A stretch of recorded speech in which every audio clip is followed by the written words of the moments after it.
Let's begin. Assalamu alaikum, dear brothers and sisters. Welcome again to our Sunday meeting. We're reading again from 26th letter from the Nur. Alhamdulillah Rabbil Alameen wa salatu wa salam ala Rasulina Muhammadin wa ala alihi wa sahbihi ajma'in. Okay, so we're going to begin reading the addendum to 26th letter, which is a continuation of the topics that we discussed in the previous weeks about the Satans and, of course, just his discussion. And Study is going to give a little more kind of just detailed arguments, and, of course, more discussion topics are coming. All right, so we have two panelists, inshallah, today. So again, like from England, we have Kolnujam, and then here in the US, we have Hikmatojam joining us as panelists, inshallah, to talk about these matters. And I'm going to read a couple more pages as usual and stop and give some opportunity to our panelists to participate in it. Okay, let's begin. Bismillah. An addendum to the dispute with the devil. Sixth matter of 26th letter. Thirdly, some of the terms used in the first topic, which is about Satan's way and is called dispute with the devil, were very vehement, although they were modified with expressions like God forbid, and to suppose the impossible. They still make me tremble. There were a few small modifications in the piece that was later sent to you. Have you been able to correct your copy accordingly? It's up to you to do what you think. You can skip any of the expressions you think unnecessary. My dear brother, that topic holds great importance because Satan is the atheist's master. Only when he is silenced will his imitators cease to be deceived. The fact that the all-wise Quran mentions the unbelievers' vile expressions gave me courage. In order to demonstrate the complete worthlessness of that diabolical way, trembling and by way of supposing the impossible, I used the ridiculous expressions the members of Satan's party are compelled by their way to accept, and which willy-nilly they utter through its tongue. And by using them, we cornered them at the bottom of the well and took possession of the whole field. On account of the Quran, we exposed their frauds. Consider the victory through the following comparison. For example, let us imagine a tall menorah, the top of which touches the skies, and at the base of which a well has been dug that goes down to the center of the earth. Two groups are disputing over proving where between the top of the menorah and the bottom of the well a man stands for his call to prayer to be heard by all the people throughout the country. The first group says he has to be at the top of the menorah reciting the call to prayer to the universe because we hear it. It is vibrant, it is lofty. For sure, everyone cannot see him in that high position, but everyone can see him according to their degree on one of the steps when he climbs the menorah and when he descends it. They know that he ascends it and that wherever it is that he appears, he is someone of high stature. However, the other satanic and foolish group says, no, his position is not at the top of the menorah, it's at the bottom of the well. Wherever it is, he appears. But no one at all has seen him at the bottom of the well, nor can they see him there. Let us suppose he was as heavy and lacking in will as a stone Surely he would have been at the bottom of the well, and someone would have seen him there. Now, the battlefield of these two opposing groups is the long distance stretching from the top of the minaret to the bottom of the well. The people of light, called God's party, point out the muezzin at the top of the minaret to those with a lofty view, and to those whose sight cannot rise that far, and to the short-sighted, they point him out on a step each according to his degree. A slight hint is enough for them, proving that the muezzin is not a lifeless block of stone, but a perfect man who climbs upwards and appears and makes the call to prayer when he wishes. As for the other group, known as Satan's party, they pronounce stupidly, "Show him to everyone at the top of the minaret, or else his place is the bottom of the well." In their folly, they do not know that he is not shown to everyone at the top of the minaret because everyone's sight does not rise that far. Also, in exaggerated fashion, they want to claim possession of the whole distance with the exception of the top of the minaret. Then someone appears intending to solve the dispute between the two communities. He says to Satan's party, "You inauspicious group, if the supreme muezzin's position was at the bottom of the well, he would have been as lifeless, inanimate, and powerless as a stone. It could not have been him who appeared on the well's steps and minaret's degrees. Since you saw him on the ladder, he is certain not to be powerless and lifeless. His position must be at the top of the minaret, in which case either show that he is at the bottom of the well, which you can't, nor can you make anyone believe that he is there, or be silent. The arena of your defense is the well bottom. The remaining space and that long distance is the arena of this blessed community. They have only to point him out somewhere other than at the bottom of the well to win the case. Like this comparison, the topic about the dispute with the devil takes the long distance from the divine throne to the ground from Satan's party and forcibly drives them into a corner. It leaves the most irrational, the most impossible, the most loathsome place to them. It drives them into a hole so narrow no one could enter it, and takes possession of the entire distance in the name of the Quran. It was a long one, and I didn't want to stop in between and just divide the story, and I wanted to keep it complete. So sorry about that. I was expecting to just planning to read only just a couple pages, but now I'd like to stop here just to go back, and maybe we can recall the story. And I would like to listen from maybe first Kolon Hocam to comment on this, and then maybe we can also gather our thoughts in between and make some comments on it. Kolon Hocam, would you like to? I've been trying to find it on Restare Global, but Mhm. it's not there for some reason. Oh, Uh, um, this is the addendum, right? yes, sir. It is the addendum, Uh, and this part is at the end of the 26 letters, fourth topics. There are 10 in the fourth station. There are 10 topics. This is the sixth topic. Sixth Okay. letter Mhm. of the 20. So this is at the end of almost the end of the 26th ladder. There are 10 matters. This is the sixth matter. The sixth matter, right? Okay. Yes. Mhm. Yeah, okay. I've got it. Yeah, that's fine. Mhm.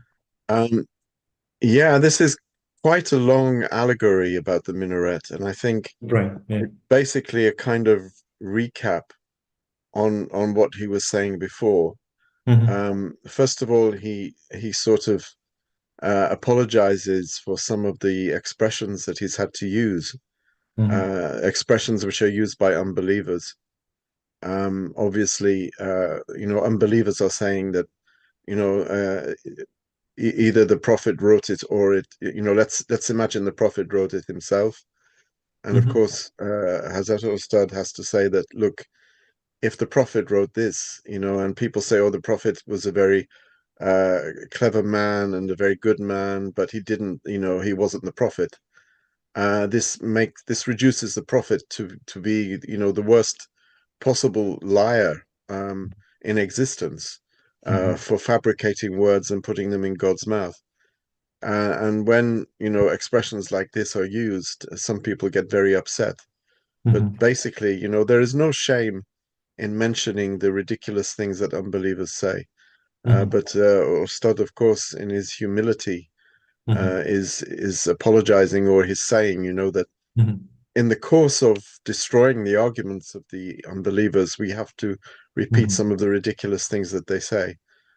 So that's the first part. And then the second part, as I understand it, it's saying, look, it's like comparing the divine throne to the bottom of a well. Either the Quran is attached to the divine throne, or it belongs at the bottom of the well. Now, there is a huge distance in between that, and not everyone can see. He talks about someone who's climbing a ladder. Not everyone can see, because you can only see as far as you look. But the Right. fact is that no one can claim that the Quran is from the bottom of the well. There is no one that has been able to claim that, and therefore, if you can't see, the advancement up this ladder to the divine throne, it means because your perspective is different, or you may not be able to see as far as other people. So basically, either the Quran is the word of God or it isn't. If it isn't, then it's at the bottom of the well. It's not in between. If it is, then it's attached to the divine throne. Not everyone is able to see to the divine throne, but that doesn't mean that because they can't see it, it's at the bottom of the well. No one has ever claimed, even the enemies of the Quran have claimed, that this is something that is at the bottom of the well. So this is a long, sort of extended metaphor, I think, which is just recapping and consolidating on what he said previously. It can't be anywhere in between. Either it is the word of God or it isn't. And if it isn't, then what follows on from that, the repercussions of that are too crazy to even think about, because it means that the one who brought it has to be the worst human being in existence. And we know for a fact that this isn't, even from his enemies, we know that this is not the case. Yeah, yeah. Thank you. Thank you, sir. Yeah, exactly. That was just a very nice summary. And yeah, I'd like to now just go back to maybe Hikmet. Would you like to add any thoughts on this? Yeah, Colin, I've already summarized, but I'm not going to summarize. But I'm going to say that it's just this Minara example is a really great example. Like, it is exactly light and dark example. There is huge distance and differences, and this is what exactly saying the top of the Minara and then the bottom of the veil. So anything, not everybody can turn on the light. They can stay in the dark. Not anybody just look at the light and then go back to dark. This is the two things that I think this is clearly reminding me or telling me. And it is just exactly what the dark and light and top of the minara and the bottom of the veil is explaining. Either just the Quran is just Allah's words and or not. So this is the distance. There's a huge distance, and then not everybody can understand and see it. It's just like when we go to the room, if you don't see that where we need to turn on the light and what to touch, you cannot understand and you cannot see it. And when you see it and when you turn on the light, you will see the huge differences between dark and light. This is what reminded me. Yeah, that's all I wanted to say about it. Yeah, thank you. Yeah, just yeah, exactly. And it's a great metaphor and just great example as we just mentioned. And when just Kunlujam and Ikmerujam was telling me this, like it somehow like it just reminded me. Also, I'd like to share maybe another just from 24th word. Just I like reading it. Just maybe I can share the screen with you guys. And pretty much like it, this one says, right? So like in religion and from 24th word, and this is the third branch, the first principle. And he just basically gives this paragraph, maybe just what you guys and Kulnujam and Hikmatojam was like, talking about, especially that just Quran can be just either Allah's word or not. So religion is an examination, Ustad says, a test which distinguishes elevated spirits from base ones. It therefore speaks of matters that everyone shall see with their eyes in the future in such a way that they remain neither altogether unknown nor self-evident, so that everyone would be compelled to confirm them. They open the door to the reason, but do not take the will from the hand, because if a sign of the last day appeared completely self-evidently and everyone was compelled to affirm it, then a disposition like coal would remain equal to the one like diamonds. So, and I like this part because I mean, just pretty much it somehow the exam and it just gives also a little bit of kind of just an explanation to what we are reading. So, yes, and that there should be a different, of course, I mean, there is going to be different views and everything, but I like to point that just when you just mentioned that, it just reminded me that part. All right, thanks a lot. So, and let's so then. Would you like to say, or just, I think Yeah, was just mentioned. Yeah, go ahead. one part attracted my attention here, saying so. He is mentioning the Prophet Rasulullah SAW as a muazzin, the Mhm, one calling people to prayer. So very meaningful. So because his most important duty is, yeah, making tabligh, right? Conveying the message of Allah to humanity. Allah subhanahu wa ta'ala has given him the, yeah, most important duty, yeah, calling people to guidance of Allah So, subhanahu wa ta'ala, invitation. Yeah. Go ahead. and to invite people to summon people. So here I understand that aspect.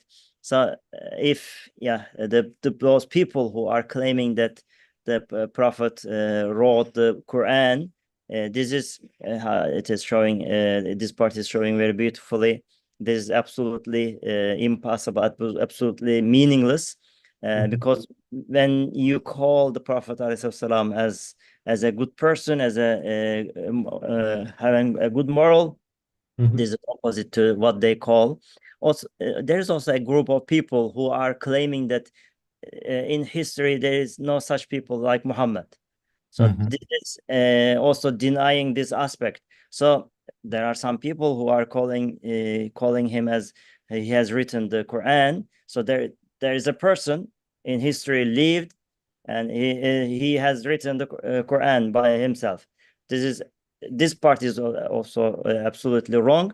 Also, this is also denying. Yeah, of course, it's a false idea, but also rejecting the idea of those people who are claiming that in the history there is no such people lived, such person lived like Muhammad. So there are, of course, these are false ideas of maybe a kind of philosophy denying in the history that no such person lived.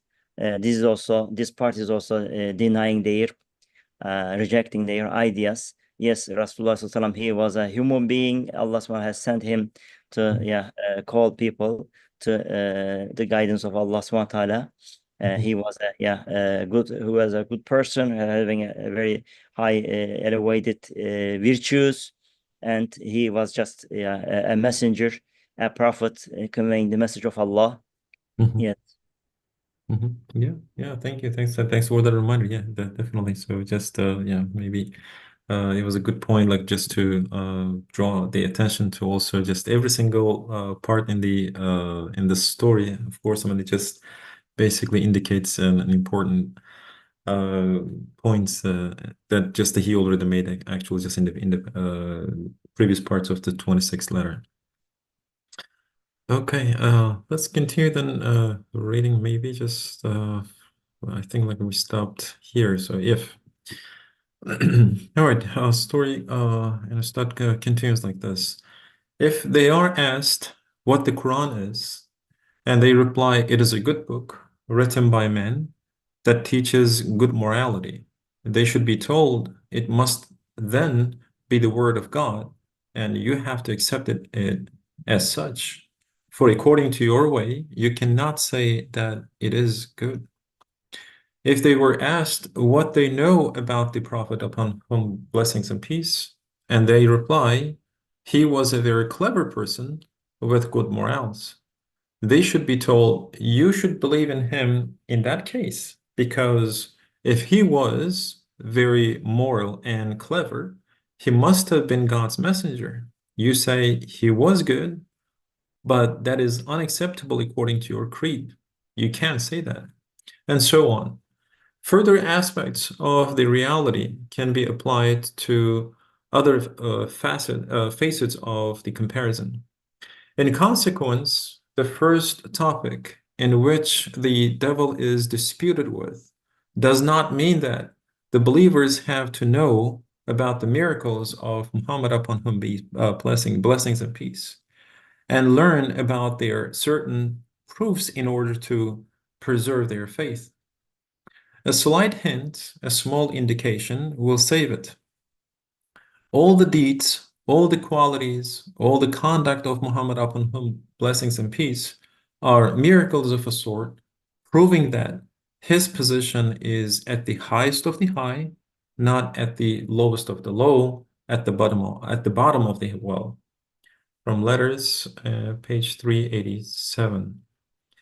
And yeah, so any maybe just before we move on to the small objections. So I think like it's been just now it tied the whole story, of course, just all together. And this there are just a couple things that Ustad says. I think like this is a great kind of logic. Like it's been, of course, I'm just pointing that because and so right here. So I would like to maybe listen a couple of comments from Kol Hocam and Hikmet Hocam here. Kol Hocam, any words on this part, the last part? Uh, it shows you really the contradiction. Mm-hmm. Because if it's a good book Mm-hmm. written by a human being that teaches good morality, Mm-hmm. and yet it's full of lies, Mm-hmm. because they don't believe it's the word of God. Mm-hmm. It's the word of a man who's passing his words off as that of God.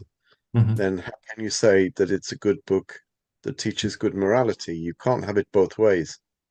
If Mm-hmm. it's a good book that teaches good morality, then the person who wrote it Mm-hmm. cannot be a human being in whom you do not believe Right. and whom you think is a false prophet. Mm-hmm. And this is what we hear all the time, you know.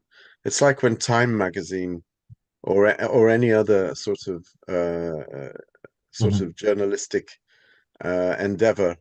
tries to make out that they think that the prophet is he was very clever, he was very good, he was a very moral man, and all Mm-hmm. of these things. But actually, if they read the Quran and you see it and they see what's in it, they Mm-hmm. will realize that this is a complete contradiction. Yeah. They don't believe that he was a prophet, Mm-hmm. and Mm-hmm. yet the Quran is setting him up as a prophet, and you Mm-hmm. can't have it both ways. Right. Right. So that this is complete contradiction, and of course Mm-hmm. people think, oh, they're being very kind, they're saying good things about the prophet, and Mm-hmm. I hear people saying, oh yes, well, the Prophet Muhammad was the most impactful, the most influential person. Mm-hmm. According to Time magazine, he was number one. And, they feel some kind of pride about this, Mm-hmm. when in Yeah. actual fact, what they should be saying that, Mm-hmm. this shows how Mm-hmm. ridiculous and how hypocritical, Mm-hmm. the media is. Mm-hmm. Yeah. Yeah, that's all that comes to mind at the Yeah, moment. yeah, yeah. Just that those are good points. Yeah, there's no like there's in between. So I mean, just like you just said, so they like to be kind of nice and everything, but then so they're yeah, and then they turn back like just boom, they contradict each other. Yeah, yeah, exactly. Hikman Hocam, would you like to say anything on this? Last week that we were discussing that how the Quran is well connected with the Prophet sallallahu alaihi wasallam. So that this is clearly, I'll put it this way, and this is clearly that they are not contradicting each other or just telling opposite things, and so instead they're helping each other. And then Prophet sallallahu alaihi wasallam is the teacher, and Muezzin, as we said that, yeah, this is he is the sallallahu alaihi wasallam is the teacher of the Quran, and whatever his faculties or just attributes or attitudes in his life is also like exactly coming from Quran. So they that is clearly showing that they are well connected and they are helping each other instead of just written words and statements is opposite what he's doing or what he's saying. So just the connection, well connection of our Prophet sallallahu alaihi wasallam and Quran. Thanks a lot. Yeah, that's a good reminder from last week. Yeah, exactly. So just one cannot be with the other one. Yeah, just without the other one. Yeah, that's what I was gonna say. Yeah, just because like in the Quran and Prophet, just they go together. Yeah, exactly. Yeah. All right. Yeah. Great comments. Yeah, I really enjoy this. Yeah.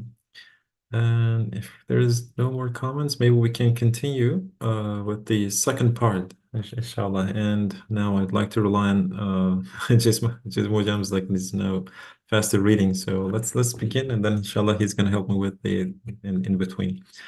So a second small objection of Satan. استعوذ بالله. ما يلفظ من قول إلا لديه رقيب عتيد وجاءت سكرة الموت بالحق ذلك ما كنت منه تحيد ونفخ في الصور ذلك يوم الوعيد وجاءت كل نفس معها سائق وشهيد لقد كنت في غفلة من هذا فكشفنا عنك غطاءك فبصرك اليوم حديد وقال قرينه هذا ما لدي عتيد ألقيا في جهنم كل كفار عنيد. All right. So it says, not a word does he utter, but there is sentinel by him, ready to note it, and the stupor of death will bring the truth before his eyes. This was the thing you were trying to escape, and the trumpet shall be blown. That will be the day whereof warning had been given, and there will come forth every soul. With each will be an angel to drive and an angel to bear witness. You were heedless of this. Now have we removed your veil, and sharp is your sight this day. And his companion will say, there is his record ready with me. Throw into hell every contemptuous rejecter. 50:18-24. One time, while reading these verses from Surah Qaf, the devil said to me, you consider the principal aspects of the Quran's eloquence to lie in its clarity and fluency of style. But in these verses, it jumps from one subject to another. It jumps from death, agonies, to the resurrection of the dead, from the blowing of the trumpet to the last judgment, and from that to the entry into hell of the unbelievers. What fluency of style can there be with this extraordinary switching about? In most places in the Quran, it brings together subjects like this that bear little relation to each other. Where is its eloquence and smoothness with such discontinuity? I answered as follows. After its eloquence, one of the chief elements of the Quran of miraculous expositions, inimitability, is its conciseness. Conciseness is one of the strongest and most important element of the Quran's miraculousness. The instances of it are so numerous and beautiful that exacting scholars are left in wonder at it. For example, وقيل يا أرض ابلعي ماءك ويا سماء أقلعي وغيض الماء وقضي يا الأمر واستوت على الجودي وقيل يعدن للقوم الظالمين. Then the word went forth, O earth, swallow up your water, and O sky, withhold your rain. And the water abated, and the matter was ended. The ark rested on Mount Judy, and the word went forth, away with those who do wrong, from 1144. It describes the great flood and its consequences so concisely and miraculously in a few short sentences that it has caused many scholars of rhetoric to prostrate before its eloquence. Now let's stop here, and I'd like to maybe just go back again and ask our maybe panelist just to talk a little bit about this question one more time, like here. So when we read from Surah Kaf, and it was a long one, and so the devil's just now talking about the eloquence, and of course I'm just now jumping from one to another, and then Ustad's going to give is given an answer about the conciseness. And so let's hear from our panelist, Kolnajam. So would you like to comment on this part? Yeah, the word for conciseness, is it jamaya here? Is it? I'm not sure. I'm thinking of the 25th word. You call ijaz, right? Ijaz. Ijaz here. Okay. Yeah. Yeah, jamia, I think it's comprehensiveness. Comprehensive. Conciseness, we know. I mean, obviously, here we're talking with the shaitan, right? And shaitan is assuming that the discontinuity is actually a sign of deficit or a sign of deficiency. Yeah, some when sort of in fact, flaw. yeah, and when in fact concision, conciseness is one of the key features of eloquence, of balagha, right? Of rhetoric. Yeah, yeah. This is Having well the known. ability to say a lot, right? So like in just one simple kind of word or something. Yeah. Yeah, I mean, it's well known to rhetoricians and, to people who are versed in linguistics and literature that concision actually is one of the most important principles of eloquence. And the thing is, right, this is the word of Allah. It has to mean something to the people that it was revealed to at the time. It also has to be a summary of the truth. We can't have incidental detail. Incidental detail sometimes does occur, but for different reasons. But the fact is that Allah is talking to different people at different times in different contexts. It's talking also to people who clearly knew the story of the flood, for example, in the example of the flood. Because this was something which was universal. It was universally known. It had been universally reported. In fact, in all traditions, both religious and both monotheistic and non-monotheistic, there is a flood myth, there is a flood story. And when I say the word myth, that doesn't mean that it didn't happen. But the fact is, it's put in mythical way for us to understand a truth. So when Allah is talking to us about the great flood and its consequences, if it had been extremely long and detailed, then the symbolic nature of the flood, because the flood is not just an actual event. The Safina of Nuh alayhi salam is something that has relevance for us as well. Right. So we also can be overcome by a great flood, and we are also told to get on the Ark of Noah, right? So when you are the creator and your words are addressed to all different layers and ranks of human society, all different kinds of understanding in different social contexts, in different historical periods, we cannot expect for there to be a long, detailed as there is in, for example, in the Bible, of the dimensions of the ark, the exact dimensions of what the wood, what wood it was made of, all of these things.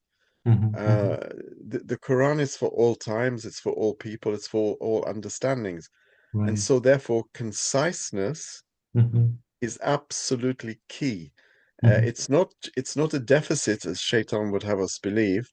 It's actually an asset, very important asset. And therefore Shaitan is showing here his abject idiocy and stupidity in trying to make us think, because it's short and to the point, therefore it must be deficient. And actually speaking, it's the other way around completely. Yeah, yeah. Thank you. As especially the part that like when you mentioned, so it's for everyone, right? So like when Quran, like this, I mean, especially it is, it now it's been like it's almost 15 centuries, and it has been just like going on and on and on. So and it is kind of general. So I like that. Just of course that is the point also. Yeah, living in concise, and of course I mean being accepted and being known and not going into detail. And of course I mean the story is a lot more important.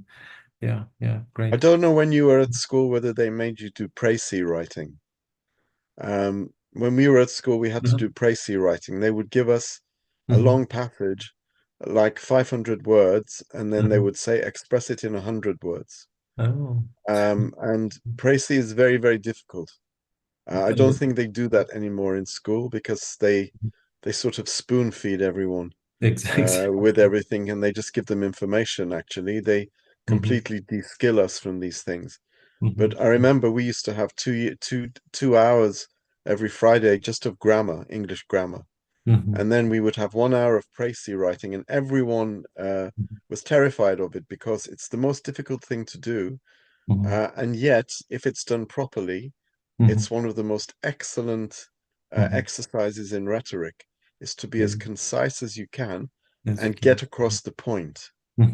Yeah, exactly. Well, So I mean, clearly, yeah. Shaitan didn't go to any rhetoric classes. Yeah, exactly, exactly. But actually, it's just being in academia, yeah, maybe I haven't done it, but of course, I mean, just every, like in research and everything, it is a well-known kind of fact that so just especially when we do literature review or something, so writing a paper, it is important. So we know the importance of this, but while reading it. But of course, I mean, in general public, and when we see it, of course, I mean, a lot of people may bring these type of kind of maybe just the arguments. And but as you just said, like yeah, it is very important actually. Just cross your point, like it's in a short kind of amount. And actually, even like it's in today's the gadget and every the little kind of kids, like what they are doing is just concising and just shortening every kind of stuff. But of course, they are going into the wrong direction. And of course, I mean, just now diminishing their, of course, I mean, value and everything, attention into 2 seconds. That's not what we need. That's not what we are talking, of course. But Yeah, that's yeah, not what yeah, we're talking yeah, about. I yeah, mean, exactly. they do Yeah, things in 5 minutes, but the whole thing is meaningless anyway. meaningless. Exactly. Whereas when we're Yeah, talking about yeah, Quran, you have yeah. here just, Mhm, a few words, and mhm, it's absolutely full of meaning, and it mhm, means things in every situation and in every context. mhm, mhm, Recently, we were filling in a form for a proposal for some funding, mhm, and it said, outline your project in 5,000 words. And I thought 5,000 words, that's great. mhm. But we'd misread it. It was actually 5,000 characters. Oh, So yeah. including the spaces in between words. Oh So they boy. wanted something really, really concise, and it's Really? difficult. Yeah, it So is. that shows you how important concision and Mhm, mhm. conciseness is. Yeah, yeah. So, Shaitan here is really, Mhm, really mhm. picking at the wrong point. Yeah, exactly, exactly. Yeah, perfect, perfect. Oh, Hikmet Hocam, would you like to add anything on this?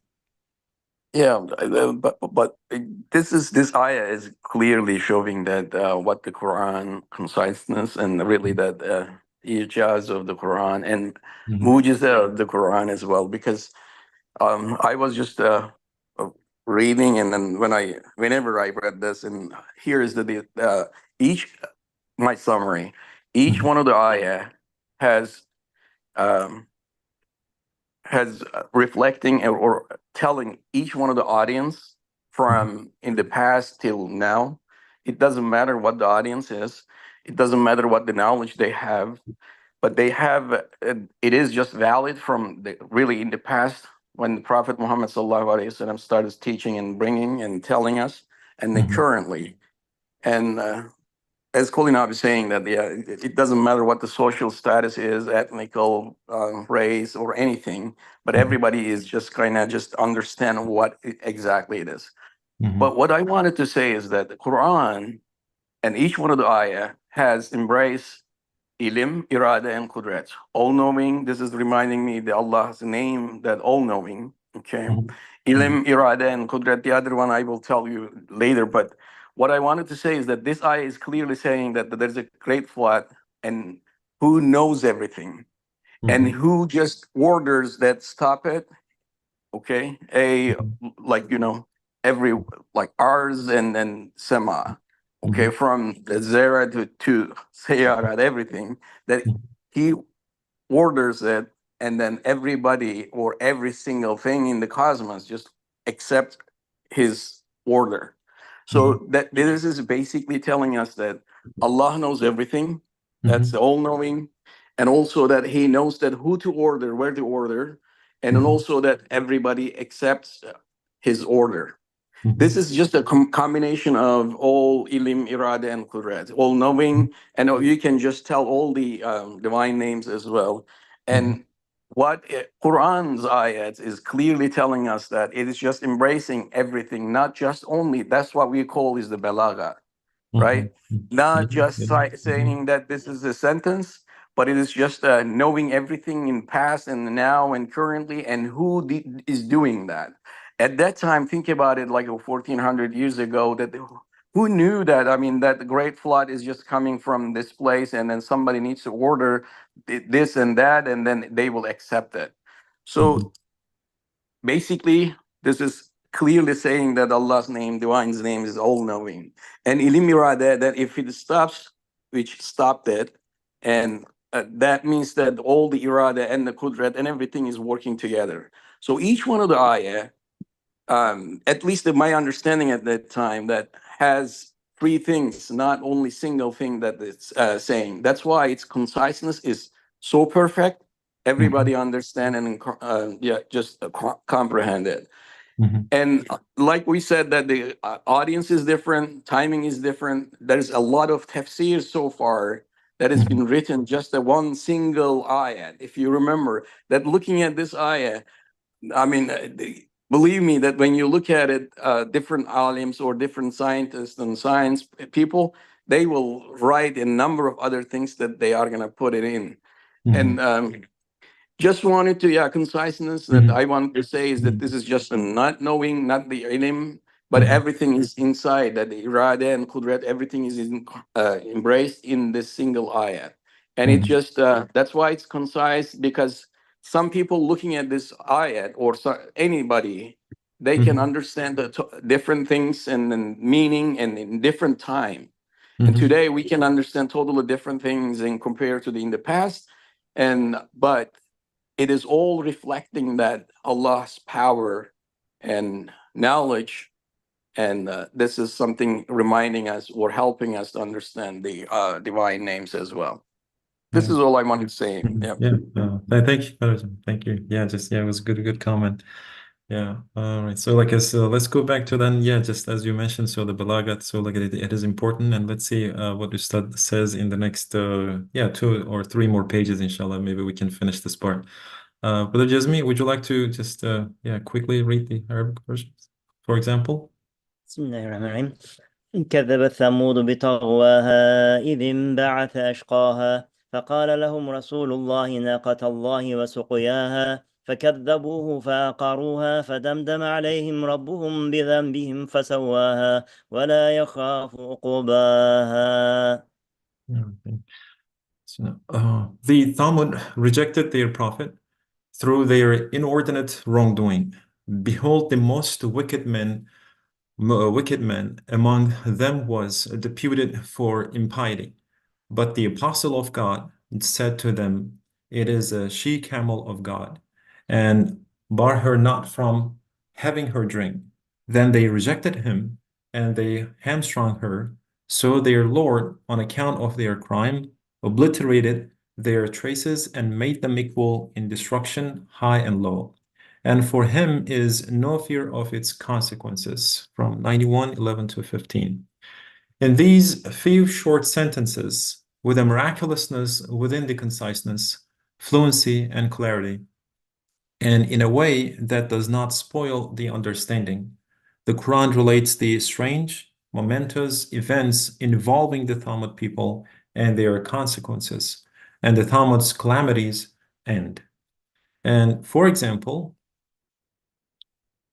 بسم الله الرحمن الرحيم وذنون إذ ذهب مغاضبا فظن أن لن نقدر عليه فنادى في الظلمات أن لا إله إلا أنت سبحانك إني كنت من الظالمين. and remember Zunnun, when he departed in wrath, he imagined that we had no power over him, but he cried through the depths of darkness, "There is no God but you, glory be unto you. I was indeed among the wrongdoers." From 2187. Here, many sentences have been rolled up between the words that we had no power over him, and but he cried out in the depths of the darkness. But these omitted sentences neither spoil the understanding nor mar the fluency of the style. It mentions the chief elements of the story of Jonah, upon whom be peace, and refers the rest to the intelligence. And for example, in Surah Yusuf, the 7 or 8 sentences between the words فَأَرْسِلُونَ, send me, and Yusufu, ayyuhas Siddiq, Joseph, or man of truth, from 1245 6 have been skipped concisely, yet it neither impairs the understanding nor mars the smoothness of the style. There are a great many instances of this sort of miraculous conciseness in the Quran, and they are very beautiful indeed. However, the conciseness of the verses from Surah Qaf are particularly wonderful and miraculous, for they each point out the truly dreadful future of the unbelievers, when each endless day will last 50,000 years, and the dire things that will happen to them in the awesome revolutions of the future. It flashes them over the mind like lightning, depicting that long, long period of time to the mind's eye as a single present page, referring the events that are not mentioned to the imagination. It evokes them with truly elevated fluency and smoothness of style. وإذا قرئ القرآن فاستمعوا له وأنصتوا لعلكم ترحمون. When the Quran is read, listen to it with attention and hold your peace, that you may receive mercy. From 7204. And now, if you have anything to say, O Satan, say it. Satan replied, I cannot oppose what you say, nor defend myself. But there are many foolish people who listen to me, and many devils in human form who assist me, and many pharaohs among philosophers who learn things from me which flatter their egos and prevent the publication of works like yours. Therefore, I shall not lay down my arms before you. سبحانك لا علم لنا إلا ما علمتنا إنك أنت العليم الحكيم. All right, so I think this is the end. And I think maybe we can say, like in a way, we can make a couple comments, and I'd like to go back again. Konujam, anything you would like to say on this? Really, just to recap on what we were saying before, when it goes, for example, to the story of Yunus alayhi salam, if we can go down, yeah. It says here, many sentences have been what he calls rolled up between the words that we had no power over him and he cried out in the depths of the darkness. This is talking to all of us, right? The story of Yunus alayhi salam, if we look in the first flash, Ustad says that, the time that he was talking about these issues, our time is 100 times worse. 100 times, yeah. You know, his time, he was saying his time is 100 times worse than the time of Yunus alayhi salam, and that was 100 years ago. Right. So our time today is probably 1,000 times worse. You know, we think that there is no one who has any power of us, and we are in the darkness. We are in, you know, darkness upon darkness, you know, and he Indeed. explained in the first flash Indeed. what these darknesses are. You know, the darknesses of dunya, the darknesses of the future that seems without hope, the darkness of a past that seems without meaning. Absolutely. And we can get this, you know, we don't need the incidental detail. We don't need to know how many days that Yunus alayhi salam spent in the belly of the whale or the fish. We don't need to know how big the fish was. We don't need to know incidental detail. The important things are is that if you think that God has no power over you, you will be in the dark. Yeah. And this is all you need to know. And this will resonate with everyone of every age, in every context, in you know, from every ethnicity, from every background, young and old. And this is what the Quran is about. Yeah. Where it needs to be, it is extremely concise. Sometimes there will be detail, but even when there's detail, you know, it says, look, don't argue over the detail. You know, whether the people were in the cave for 300 years or 309 years, or what color was the dog who was sleeping. You know, we want detail basically as a distraction. Distraction, exactly. So even where there's detail, there's detail for you know, it's for an important reason. People say you should always simplify your writing, but sometimes you need to complexify it, because with just a few words you can't express what you want to say. And you know, Surah Yusuf is a very good example, because there's lots of detail there, lots of incidental detail, but it's for a reason. You know, it's the most beautiful of the stories. But even within the detail there, or within this very, very lengthy story, there are things which are left to the imagination, because they have to be, because these are addressing us. Yeah. In our particular context, with our particular background, you know, our zeitgeist, our social conditions. So it has to be concise, and it's a miracle of concision. Yeah. I like that, especially even like in the style, like it says, like just they are not mentioned to the imagination. So like of course, I mean, there is a smoothness, like I said. So when it is needed, it is used at the just exact amount, I guess, right? So when it is needed, so Quran gives the needed maybe details or something. But then when it's not, so like yeah, just it leaves to your imagination. So yeah, exactly. Yeah, just we can easily see these points. Yeah, And the imagination in every age is different. yeah, isn't it? Isn't it? Yeah, that's a great point. Of course, of course. And imagination in every age is different, and every century is also different. So it has its all kind of branches and everything. So it's just but the key truths are the same, you know. yeah, Human beings don't change over time from the point of view of morals and you know, existential truths. But situations change, conditions change. Conditions change. At the time of Yunus alayhi salam, it was typified by being swallowed by a fish. But today people will say, well, maybe that can happen once or twice in history, but I'm not swallowed by a fish. No, but you're swallowed by dunya, Yeah. right? So the imagination there goes to dunya, and the three Yeah. darknesses as well. You know, the imagination goes to your context. This is why Quran is miraculous. Miraculous. Yeah, perfect. Yeah, thank you. Yeah, Jazakallah. Yeah, that's a great discussion.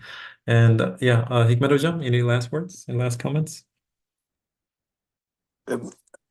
Colin, and you guys have already explained everything well, but I just wanted to say details is today, especially like in this century or like a couple of the century behind, opening the new window, that's something that we need to be careful as well. But today, whatever that the human being is discovering, or just not this, how can I say, today's famous word, innovation.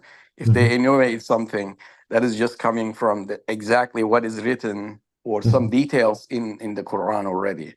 And so when it is needed, as Ustad said, and as you guys are also repeating, it is needed and it's there. It's in the Quran. The details are in the Quran. When it's not, And Mhm. that's this is the again clear and Mhm. mu'jiza and miraculous of the Quran. That's what Mhm. I wanted to say. Yeah, That's thank all I you. need to. Yeah. Thanks a lot, Commission. Yeah, just great. Yeah, just very nice points, nice comments.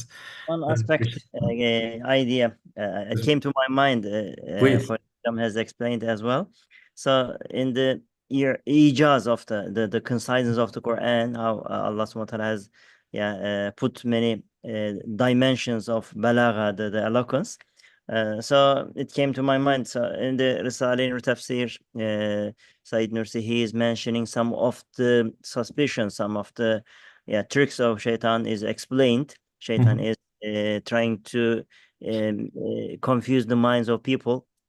Also, the human beings who in the form of human being, but having the mission of shaitan, they try Mhm. to question some of the things, aspects of Quran. So they are in fact serving to the purpose of Quran. So they are making the treasures of Quran to be unfolded, as in the hadith of Rasulullah sallallahu is very beautiful explaining. Astaghfirullah. So the hadith, إن الله لا يؤيد هذا الدين بالرجل الفاجر. Rasulullah, he is saying this for the wicked people, the sinful people. Allah is strengthening this religion by means of sinful men. Mhm. So shaitan trying to confuse the mind of people, but it is becoming a means of the miracles of Quran to be understood. So this issue of also conciseness, the ijaz, is Mhm.